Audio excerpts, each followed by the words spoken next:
atente-se para o fato de que o afastamento inicial se viu postulado em 25 de junho de 2013.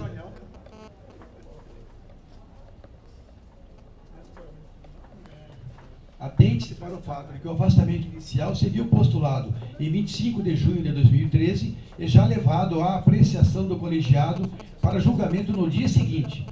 Os autos mostram que a pressa fez com que nem mesmo se colhesse nos autos manifestação da coordenadoria da regional, onde o defensor interessado se via classificado, ainda que o voto do ilustre relator tenha feito expressa referência a essa manifestação de concordância, que somente veio aos autos uma semana depois.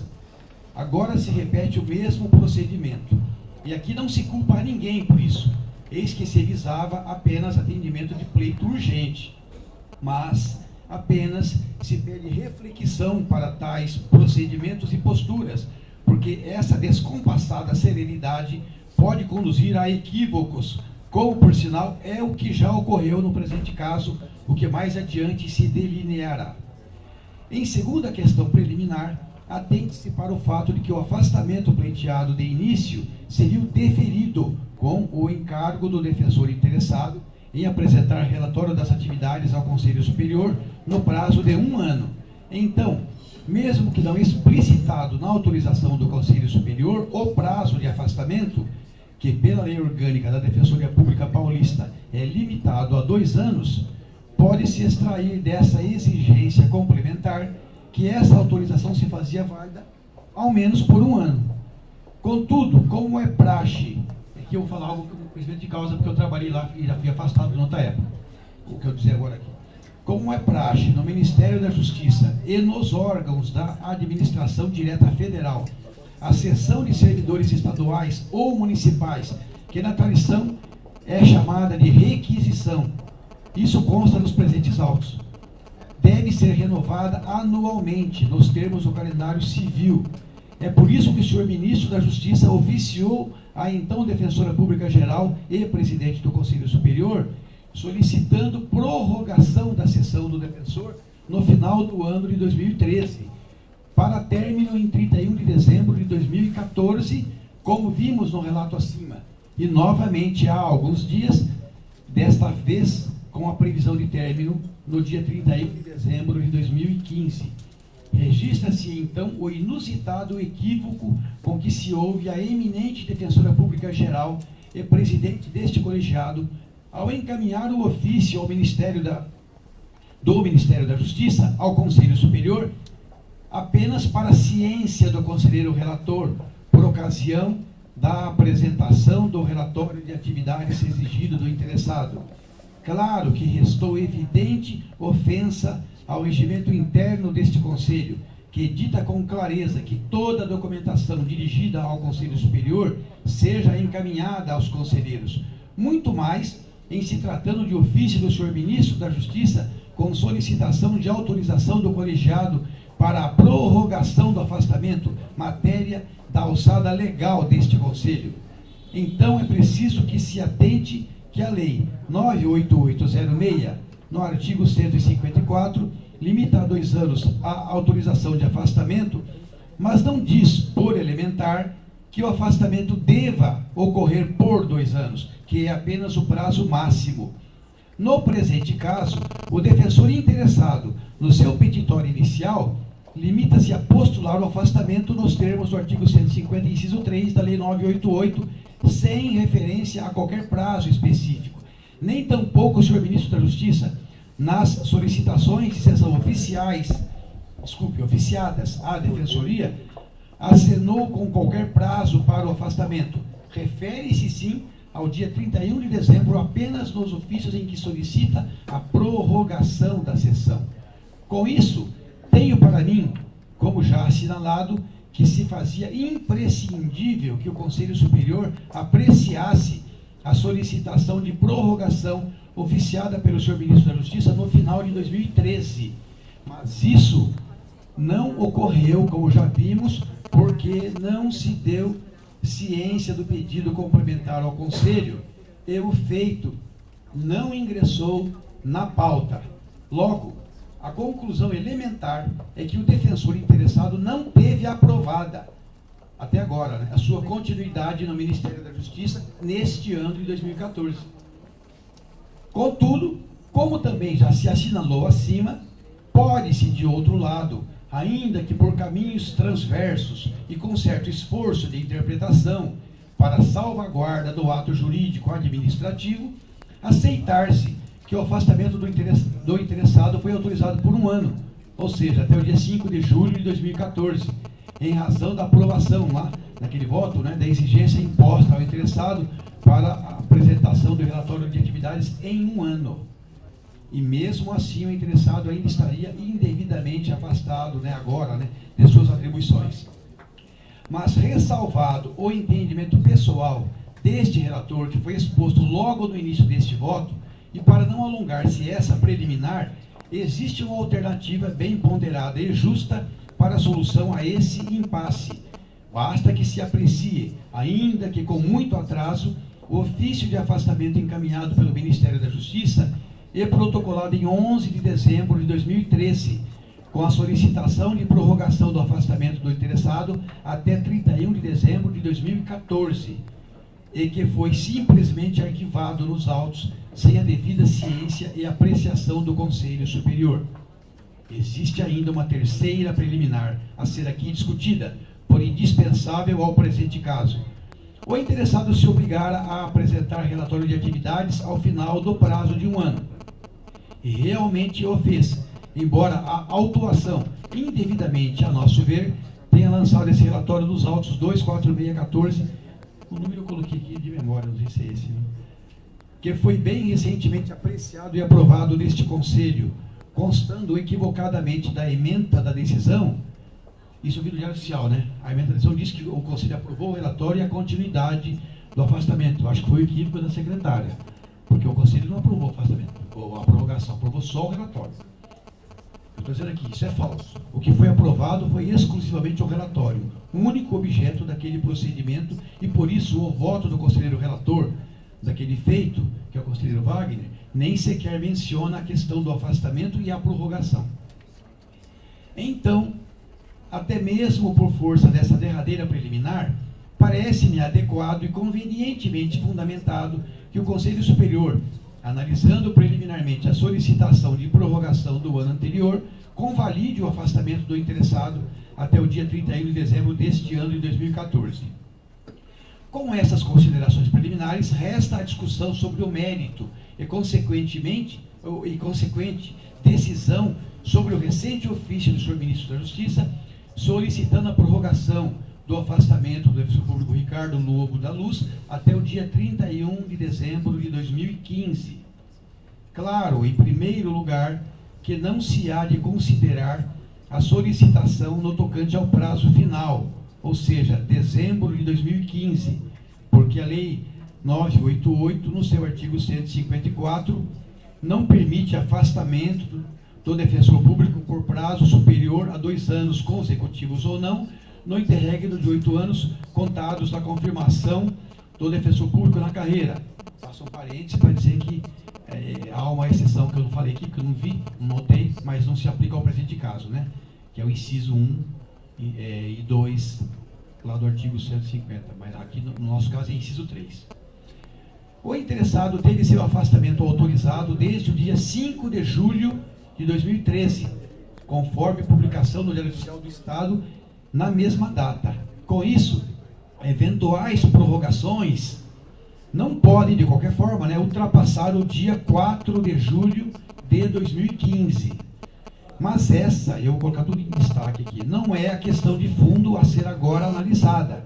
Eis que, como já antecipado por este relator no início do voto, não é cabível o afastamento do defensor público para o cargo pretendido e ocupado pelo defensor interessado por falta de previsão legal, incorretamente admitida quando votado inicialmente o processo e concedida a autorização pelo Conselho Superior.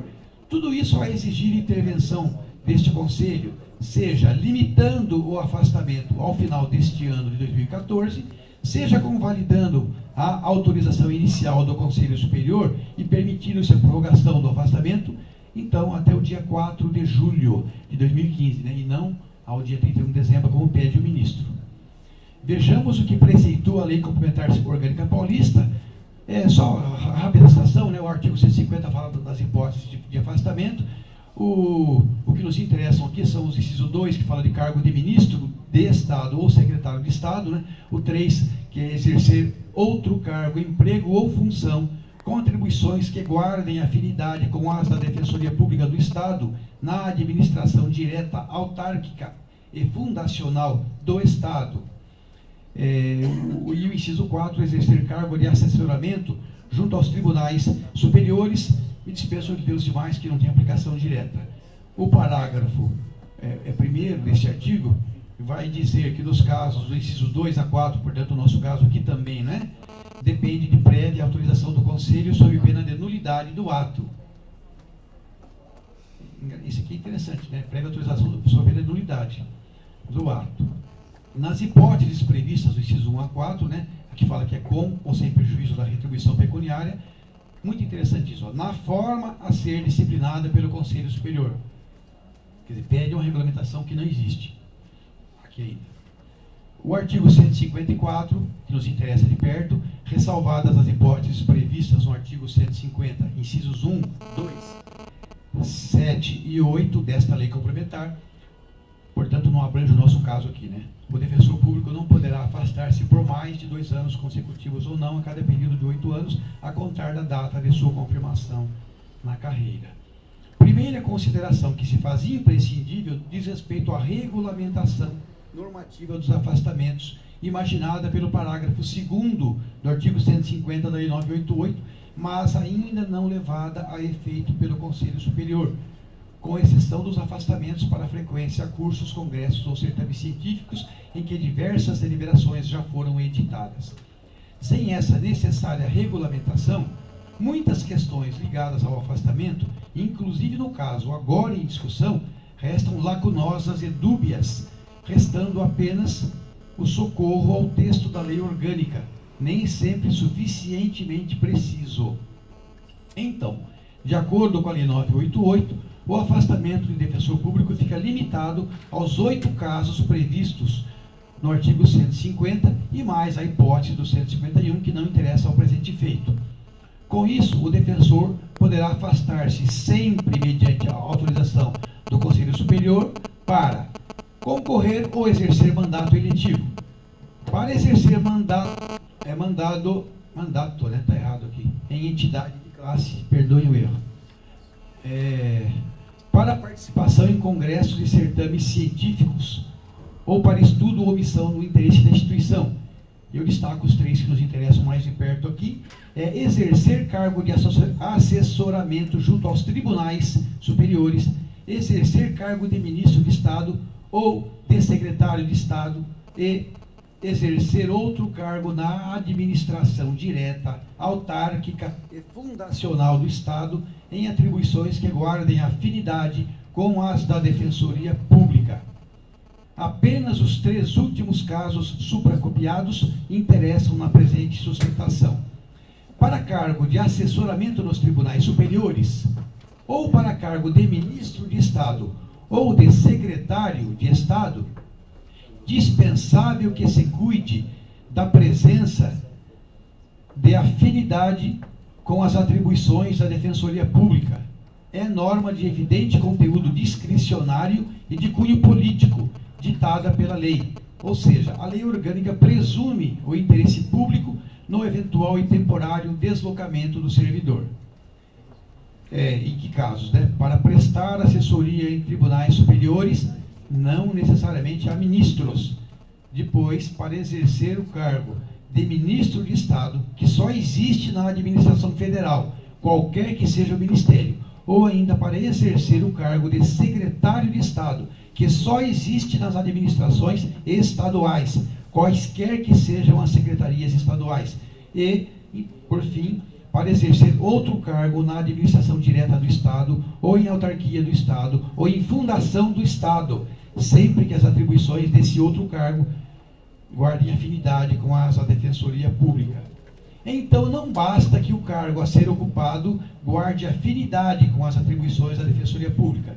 Esse cargo deve necessariamente pertencer à administração pública estadual estadual, direta, autárquica ou fundacional. É o que consta da previsão legal, certamente fundada no interesse maior da atuação do servidor afastado junto à sua própria unidade federativa. Assim, no caso deste Estado, inúmeros exemplos poderiam ser relacionados, como a atuação na Secretaria da Justiça, ou da Educação, ou da Saúde, ou ainda no PROCON, na CETESB, ou tantos outros exemplos. De outro lado, não se confunda, como já ocorreu no voto inicialmente proferido neste processo, a expressão do Estado como meramente exemplificativa ou extensiva à União Federal. Não é isso, com certeza, que diz a lei, e nem é essa a intenção do legislador.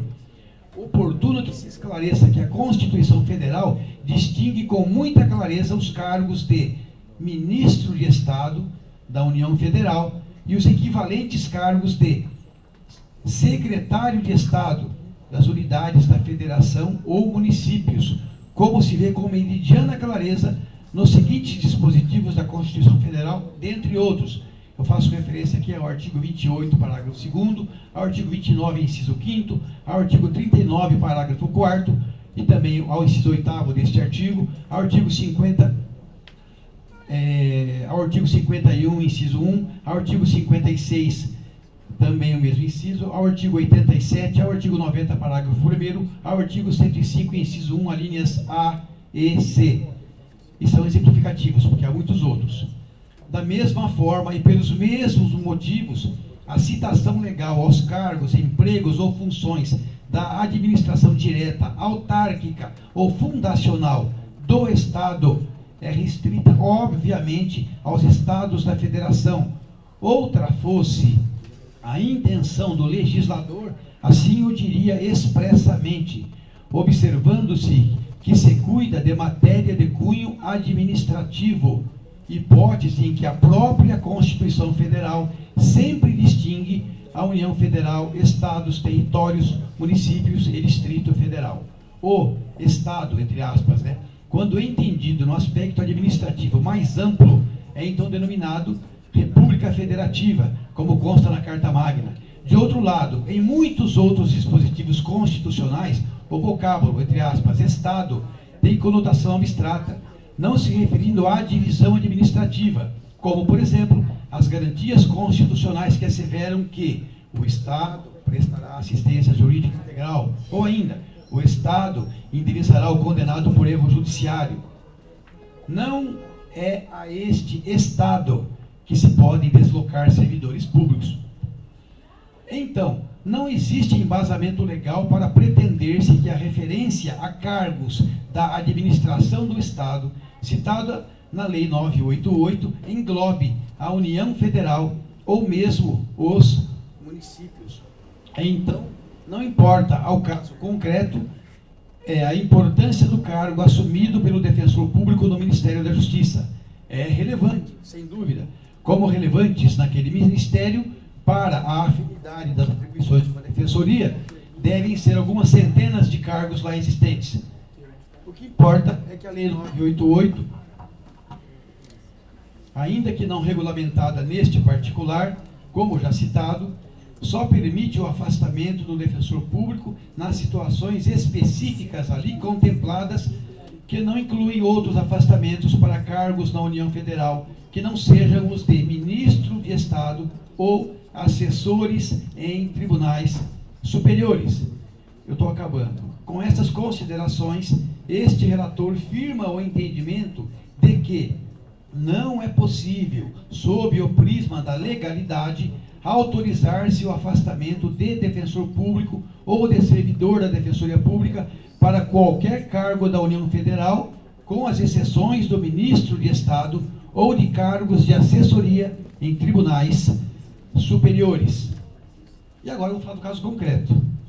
Contudo, no presente caso, registra-se que o defensor público interessado, ainda que com fundamentação legal indevida, teve autorizado o seu afastamento junto ao Ministério da Justiça em julho de 2013, e o prazo máximo que se poderia admitir se esgotaria em julho de 2015, ou seja, em prazo relativamente curto, faltam 7 meses, não sendo demais registrar-se que não se lhe pode atribuir equívoco ou fundamentação legal indevida, ditada no Conselho Superior.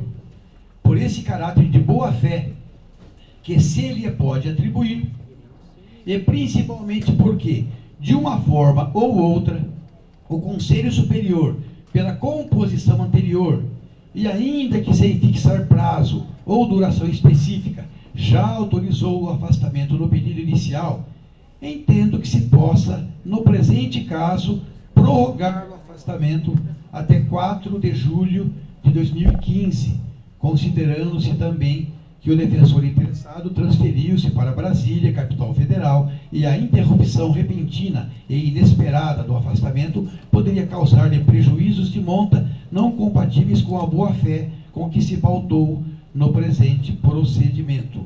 Meu voto, pois, é por aprovar-se a prorrogação nos termos acima consignados em caráter extraordinário.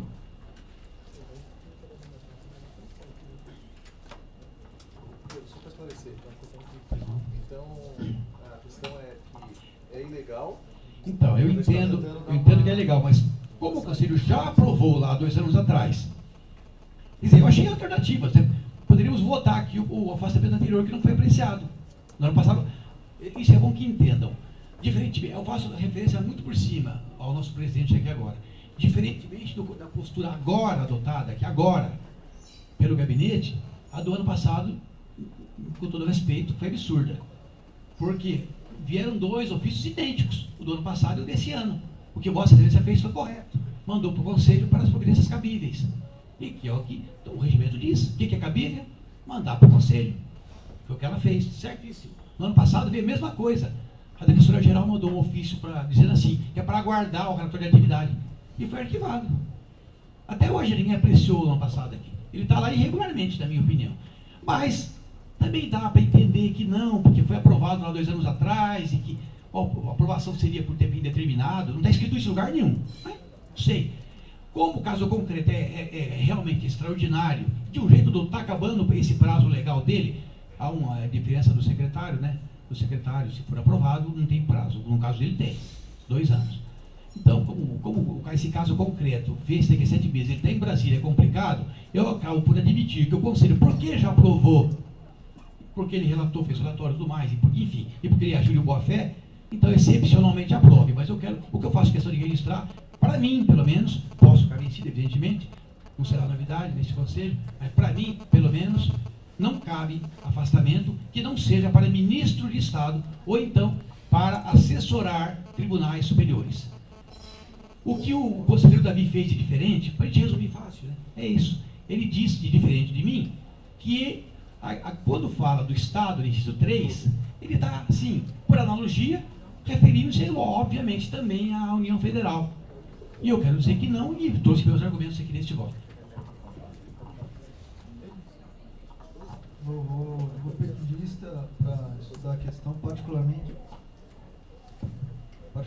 Pedro, assim como votei no ano anterior, na sessão, na composição anterior do Conselho, eu entendo que esse inciso do artigo 150, que fala exercer outro cargo, emprego ou função, com atribuições que guardem afinidade com as defensorias públicas do Estado, na administração direta, autárquica e fundacional do Estado, esse Estado aqui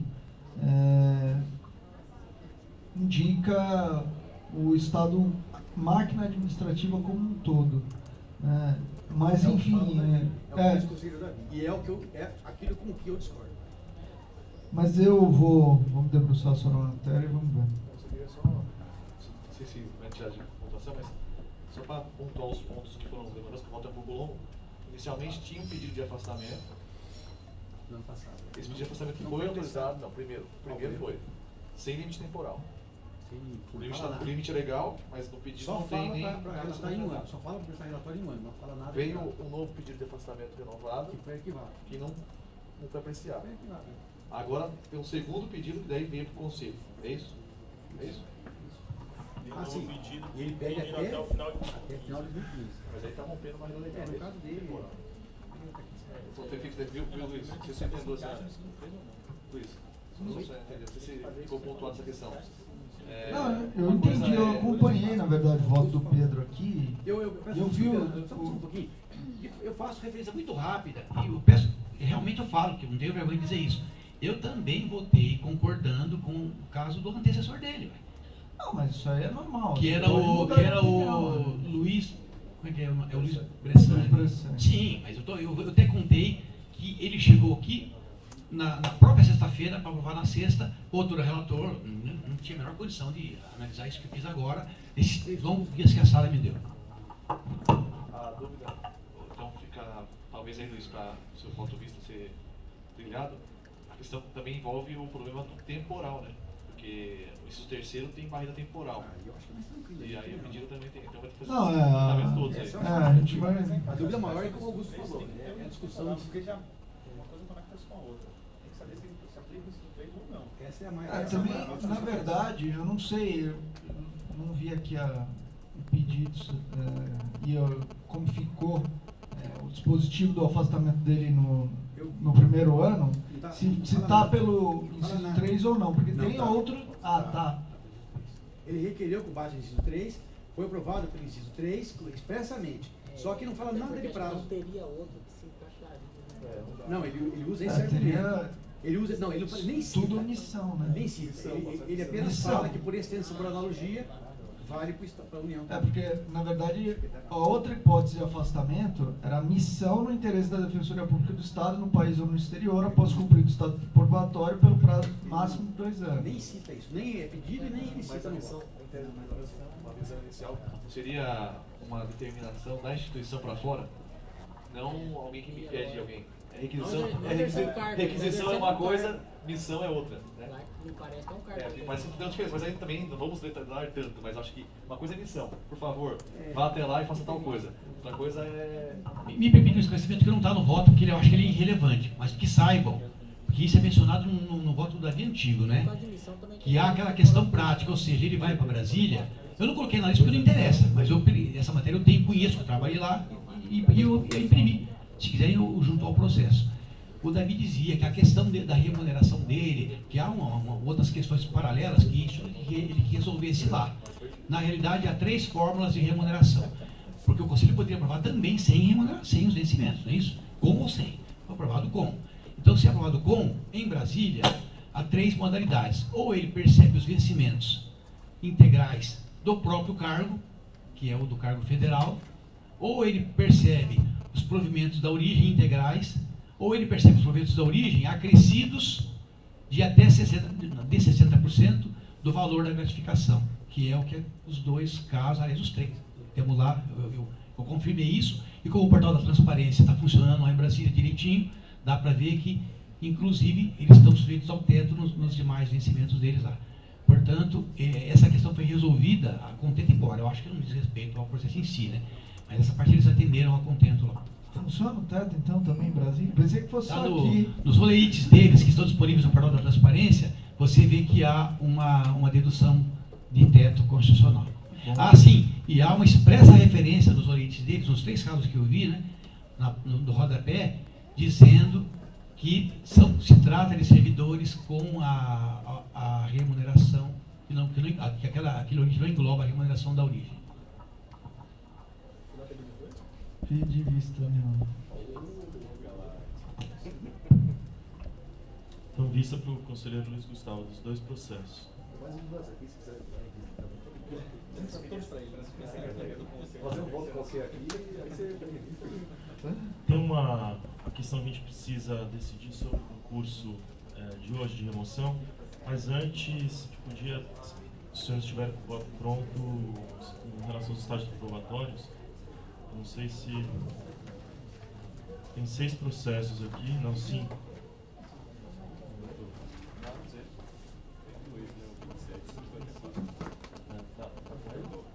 Então, vou chamar o 27 de 2013, o segundo relatório, interessado Daniele Gaiotto. Também já o 054, Ivan Gomes Medrado. Também segundo relatório do conselheiro Alexandre Orsi, com a palavra. Excelentíssimo presidente, excelentíssimos conselheiros, cuida-se de procedimento administrativo de acompanhamento de estágio probatório, visando avaliar a aptidão para confirmação na carreira de defensor público do Estado de São Paulo nos termos que eu cito a lei. A interessada defensora pública, excelentíssima defensora pública, Daniele Gaiotto. É o segundo relatório, o primeiro foi aprovado, sem qualquer apontamento. Esse segundo traz a folha 76, foi juntada a certidão da escola, atestando frequência necessária no curso continuado de preparação à carreira, no período. E há também a manifestação favorável da corregedoria, ratificando o relatório CAEP. Eu voto pela continuidade do estágio probatório da interessada. Nenhum conselheiro pedido? Não, nenhum. Não. Então, nos termos do voto do relator, que concorda, mantém-se como está, aprovado por unanimidade. Agora, o 54 de 2013. O interessado Ivan Gomes Medrado. Excelência, presidente, nesse relatório, eu voto pela continuidade. Nossa, excelência, né? Todos nós. Né? Mas, senhor presidente, eu voto pela continuidade do interessado. Eu só preciso fazer um apontamento, até por questão de respeito a esse colegiado. A folha 61 foi juntada à certidão da escola, apontando que somente teve um encontro estadual no período desse segundo relatório semestral. O primeiro foi também aprovado sem nenhum problema. E ele não esteve presente e não houve justificativa. Eu coloco aqui que o meu entendimento é de que os 75% devem ser avaliados ao final do estágio probatório e não somente em cada um, principalmente porque somente teve um encontro e ele faltou, e evidentemente seria complicado ele atingir 75%, metade, com um encontro apenas. Então eu voto pela continuidade, eu só faço esse apontamento aqui no meu voto e trago ao conhecimento dos senhores, que até por respeito a esse colegiado tem que fazer menção a isso, mas eu voto pela continuidade, entendendo que a análise dos 75% deve vir ao final pela escola do estágio probatório. Voto pela continuidade. Nós temos o voto do relator, quem concorda, mantém-se como está, aprovado por unanimidade. 53 de 2013, interessado Isadora Brandão Araújo da Silva, segundo o relatório, com a palavra o conselheiro relator Horácio.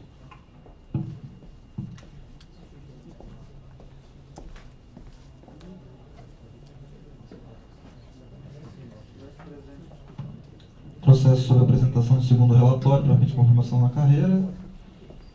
Relatório semestral veio com manifestação da coordenadora auxiliar.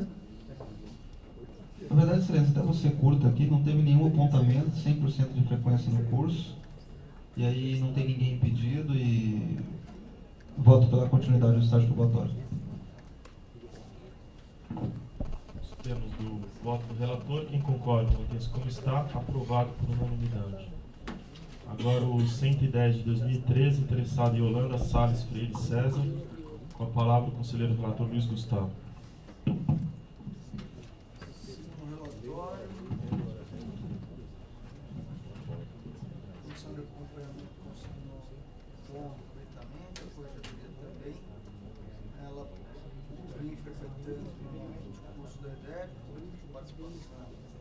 Regular, pelo que voto pela continuidade do estágio probatório. Nos termos do voto do relator, quem concorda mantém-se como está, aprovado por unanimidade. E o último estágio probatório, 104 de 2013, interessado Valéria Corrêa Silva Ferreira, com a palavra o conselheiro relator. Igualmente, a comissão apresentou conceito ótimo, inclusive, trabalhados. A corregedoria também entendeu que a defensora se não está apta ao cargo. A IDEP atestou comparecimento ao curso de preparação à carreira, pelo que voto pela continuidade do estágio probatório. Nos termos do voto do relator, quem concorda mantém-se como está, aprovado por unanimidade. Eu queria encaminhar para a gente debater sobre o concurso de remoção, que será hoje 6h30, né? 6 horas. e uma questão preliminar que a gente vai precisar superar. A gente tem um concurso de remoção com uma única vaga aberta aqui em São Paulo, na unidade Lapa, né? A gente tem bastante inscritos, em torno aí, acho que mais de 100 pessoas inscritas para essa vaga. E aí até aqui aproveitar para dizer que a gente, o DRH está junto, foi visitar o Ministério Público Federal para tentar utilizar um pouco lá da ferramenta que eles possuem para a gente conseguir informatizar o nosso processo aqui de remoção, porque a carreira já está de um tamanho que não permite mais que a gente faça esse tipo de remoção, né? Até é só ver com uma vaga ter mais de 100 pessoas inscritas. Mas de todo modo a gente tem uma única vaga aberta na unidade Lapa e ao mesmo tempo a gente possui 3 remoções por cônjuges já aprovadas por esse conselho, sendo que uma delas é para a cidade de São Paulo. Então, o que a gente precisa decidir, até com vista aí à deliberação 206, que foi recentemente alterada pela 295, a gente precisa, aqui eu vou colocar as duas possibilidades que eu pensei no primeiro momento e aí a gente deliberar sobre isso. A primeira, então, seria, por conta dessa remoção por cônjuge, essa única vaga já ser dessa candidata que está fora de São Paulo. Ela, pela remoção de cônjuge, ela já teria, então, ela tem que ter, de alguma forma, garantida uma vaga em São Paulo. Como a gente tem uma única vaga na unidade Lapa, ela, então, seria automaticamente provida, então, nesse cargo da Lapa, e o cargo em que ela está hoje ficaria aberto, e daí a gente iniciaria a remoção com a vaga aberta do cargo dela. A outra possibilidade, e aí aqui é para a gente debater mesmo, seria, eventualmente, a gente observar a lista de antiguidade, né, com a possibilidade das pessoas da capital escolherem essa vaga da Lapa, e no momento em que alguém da Grande São Paulo ou do interior desejar essa vaga, então, com a necessidade da gente garantir que essa vaga seja dessa pessoa que tem a remoção por cônjuge, a pessoa do interior e da Grande São Paulo não poderia, então, escolher essa vaga, e automaticamente, daí, nesse momento, a gente deslocaria essa defensora para essa vaga. Então, não no momento inicial, mas no momento em que alguém do interior da Grande São Paulo manifestasse o desejo de ocupar essa vaga. Aí tem várias questões aí, já vi que o Bessa levantou alguns pontos.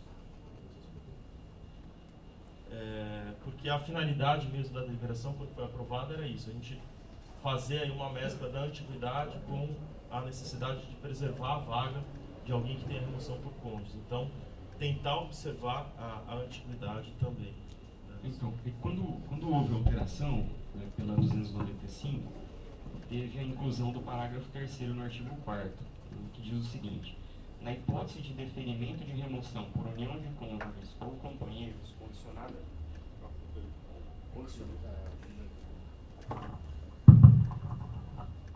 condicionada a superveniência de surgimento de vaga na unidade para a qual o interessado pretenda se remover, que é o caso aí, havendo a possibilidade de escolha entre 2 ou mais cargos declarados vagos, a classificação do interessado observará os critérios do caput deste artigo, que seria aí a antiguidade. Esse dispositivo ele foi inserido na deliberação justamente para evitar as chamadas remoções internas, né? Isso constou do voto do relator, que foi acolhido pelo voto vista da Fabiana, né, que era conselheira na época, que acrescentou outras questões. Então, eu entendo que essa vaga, como ela é a única na capital, ela já deve ser efetivada pela remoção por união de cônjuge, evitando de uma chamada remoção interna. E aí o que estaria disponível para remoção para toda a carreira seria a vaga dela, né, que eu não sei de onde que é.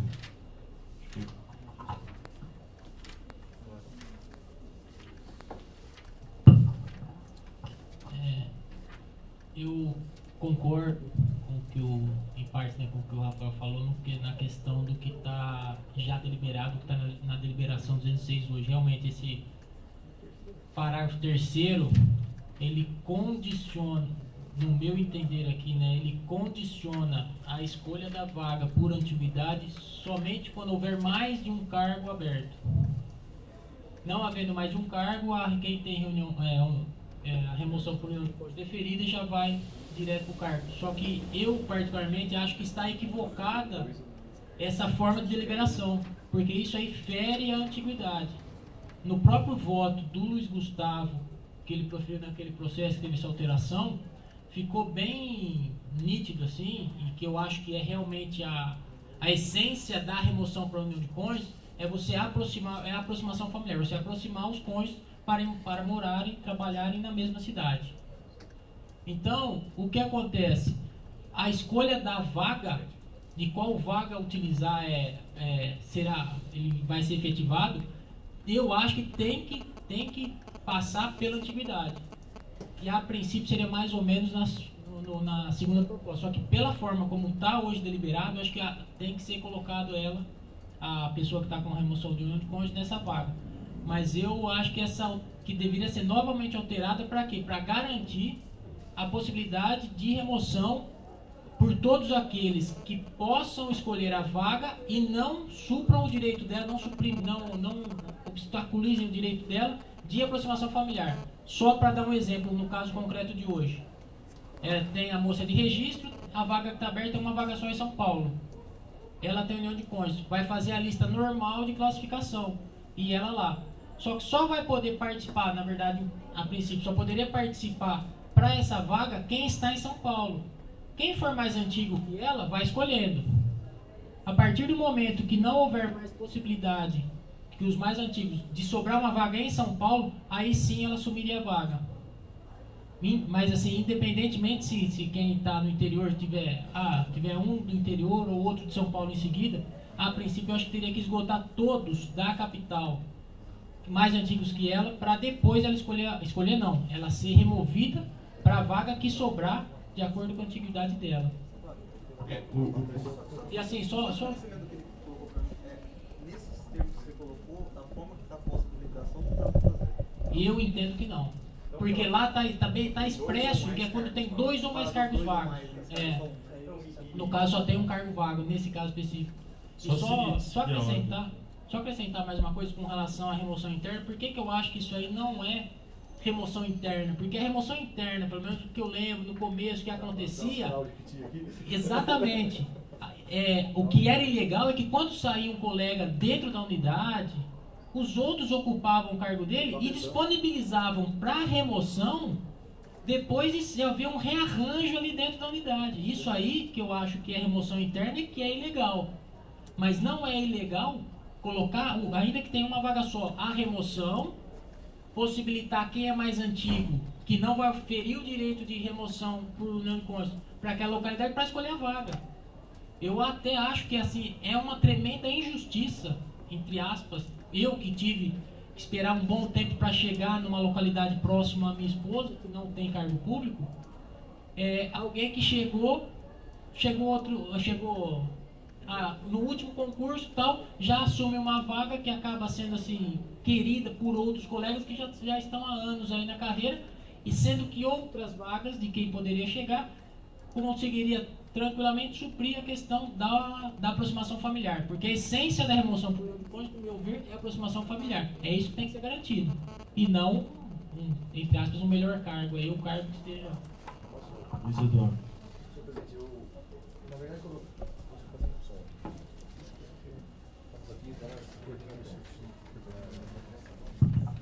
na verdade, senhor presidente, quando começou a discussão, os colegas, na verdade, acho que o dia todo aqui nós estamos sendo questionados por vários colegas que estão vindo no concurso com essa mesma dúvida que inicialmente estava sendo trazida. E o conselheiro Bessa levantou uma questão e eu tenho um pouco de dúvida se ela se aplica exatamente ao caso que nós estamos falando. Porque a hipótese normativa do parágrafo 3º, no primeiro momento, se houver 2 ou mais cargos declarados vagos, o interessado na remoção por união de cônjuge deve respeitar o critério de cima, que é tempo de carreira,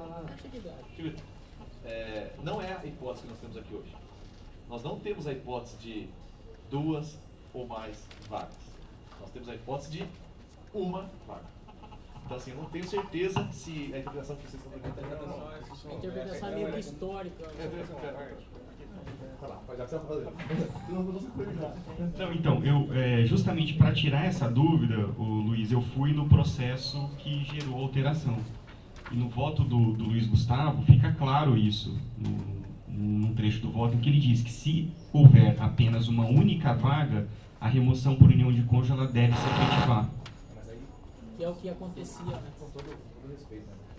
Vou desmerecer no votar, mas não está com essa clareza solar no texto normativo. Né? É uma construção que veio do texto. Foi assim, é uma interpretação. Não, mas aqui, por exemplo, isso não proíbe a interpretação diversa. Não, lógico que não. Qual que seria? Não, exatamente, é isso que eu queria falar. Me parece que a parte final da sua fala é algo compatível com aquilo que eu acredito que seja justo. O pressuposto da remoção por união de cônjuge é a garantia territorial de exercício da atividade, e não a garantia em vaga determinada. Então a pessoa tem direito ao exercício territorial, não vaga específica. Então, me parece que a solução juridicamente possível também seria a seguinte. Vamos dar um exemplo concreto. Temos 4 colegas inscritos nesse concurso de remoção. Mais 5, para falar a verdade. 5. E a quinta colega é a colega que está com a remoção por união de cônjuge. Se esses 4 colegas que estão à frente dela na atividade, todos estão lotados na capital, o concurso de remoção se opera. Primeiro colega da capital, qual vaga você quer? Você quer aquela vaga que está aberta? Você vai para ela. Segundo colega da capital, você quer a vaga que abriu? Você vai para ela. Terceiro colega da capital, você vai para a vaga que abriu? Vou para ela. Ah, chegou a vez da colega que está na remoção por cônjuge. Ela assume. Ah, depois da lista de atividade da capital vem um sujeito lá do interior. Esse sujeito do interior não tem preferência. Ele fica para trás. Posso acrescentar pois só não. com relação a isso? A princípio, esse colega também teria que fazer uma consulta se os outros depois, algum da capital, gostaria de ir para o interior, porque reabriria uma nova vaga na capital. Esse é o vício do nosso concurso ser simultâneo, né? Mas aí já é uma outra configuração. Mas então vamos voltar à construção original. Como a remoção por união de cônjuge assegura a questão territorial, eu acredito que está preservada a remoção por união de cônjuge se ela conseguir a vaga na capital. Esse é o intuito dela. Ela não falou assim, requeiro remoção por união de cônjuge, desde que seja no Foro da Lapa, ou no Foro da Penha, se for no Foro de São Miguel, não falou isso. E não foi assim que foi definido. O deferimento foi territorial. Então, se a antiguidade for respeitada, na medida em que os colegas que estão à frente dela, na capital, puderem se rearranjar, e caso outro colega que não esteja na capital se candidate à vaga da capital, ela tem preferência, está preservado tanto o pedido de remoção de união de cônjuge dela, quanto a antiguidade dos demais colegas. Do contrário, me parece que é uma violação à regra da antiguidade. Na verdade, se você for pensar bem objetivamente, a pessoa que tem remoção por união de cônjuge ela tem muita preferência. Já está garantida a preferência dela. Não importa a questão. Então, assim, ela não está sendo prejudicada. Eu não consigo visualizar ela podendo se sentir prejudicada falando o seguinte: olha, eu tenho um pedido de remoção por união de cônjuge e fui parar na Penha e queria parar em São Miguel. Mas, peraí, territorialmente não existe essa divisão. Então você acabou. Ela não tem fundamento para impugnar. Por outro lado, o sujeito da atividade eu tenho. Ele pode falar: olha, eu sou defensor público aqui, a regra do concurso de remoção é a antiguidade, a pessoa que veio do interior pegou a vaga X que eu estava querendo há milhares de anos, sendo que se eu me removesse para ela e ela removesse para minha, estaria preservado o meu interesse e o dela. Então, me parece que esse questionamento, se levado a efeito, é mais simpático juridicamente. Na verdade, é mais jurídico mesmo. É mais justo jurídico. Então, como a letra normativa, lida pelo Rafael, todo respeito, pelo Rafael também, não tem essa robusteza para falar é proibido no sentido contrário, porque vocês fizeram uma intervenção tipo, olha, sendo 2 ou mais cargos, como é um só, não, vocês fizeram a mesma, vocês fizeram, não é transparente, vocês falaram, até que você foi atrás do voto e tal, eu entendo a construção de vocês, mas como essa construção não é lapidar, não espanca qualquer outra, eu fico... Mas qual seria a interpretação então desses 2 ou mais cargos, só para poder entender? Então, se eu, vamos supor, eu me candidatei para remoção por união de cônjuge, estão abertos 2 cargos lá em Ribeirão Preto. Não, vamos na Mas situação. a hipótese, tá, prerrogativa são 2. Ele perguntou, são 2 cargos que eu tô falando. Não, mas aí se tem um cargo, então não observa o disposto no caput, que é a antiguidade. Você entendeu? É que o que acontece? Mas olha só. Veja bem, Mas qual é a regra da remoção? Automaticamente ela já Peraí, observa. só organizando. Desce o próximo inscrito. Mas qual é a regra da atividade? Só para terminar a fala que você está falando. Por exemplo, vocês estão falando o seguinte. Só falar um trecho do voto. Não, só para mais informação. Só para entender, vocês estão falando o seguinte: se houver 2 ou mais cargos, segue a antiguidade. É isso que vocês estão falando. Então, se houver um, não segue.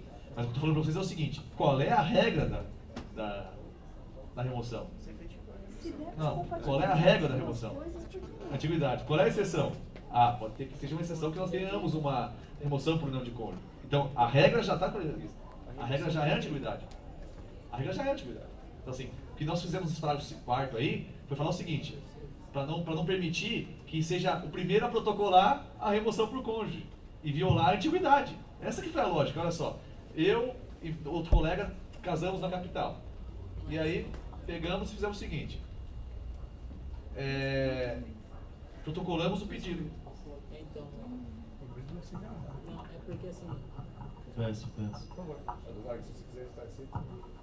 só para esclarecer aqui, até que está constando no voto do Gustavo, falando, em virtude de tais argumentos, tá, aquele ponto. O Conselho Superior negou a proposta formulada e, por conseguinte, manteve o entendimento, isso aí em termos históricos, manteve o entendimento no sentido de que a remoção por união de cônjuges ou companheiros precede a remoção a pedido. Esse era o entendimento que era vigente no Conselho. Quando veio essa alteração com o voto do Gustavo, foi justamente para evitar essa precedência com base nesses argumentos que você colocou, que eu concordo plenamente, é que pensou assim, não, quando tem mais de um cargo é possível a antiguidade, porque entenderam que se houvesse essa remoção dentro da mesma localidade, seria a remoção interna, coisa que eu discordo totalmente. Tá certo. É o balaio, não fazer coisa como Então, mas só acho que uma ponderação, assim, a gente tem o parágrafo 3º do artigo 4º que está em vigor, e tem o voto que foi aprovado, que para mim é claro, né, em dizer que quando tem apenas uma única vaga, a remoção por união de cônjuge ela deve imediatamente ser efetivada. Ainda que o conselheiro Luiz traga essas ponderações, o conselheiro Wagner também, eu acho que deveria ser votada, inclusive, uma proposta de alteração da deliberação, o que nós não deveríamos fazer nesse momento, porque já foi deferida a remoção por união de cônjuge com base nessa regra, tem uma remoção que vai ser realizada hoje. Então eu acho que assim, não caberia esse entendimento agora neste momento, entendeu? Eu acho que caberia de repente a gente rediscutir a questão no Conselho mediante alteração da proposta de deliberação. Mas eu acho que assim, dar uma outra interpretação para o dispositivo do parágrafo 3º, eu acho que não cabe.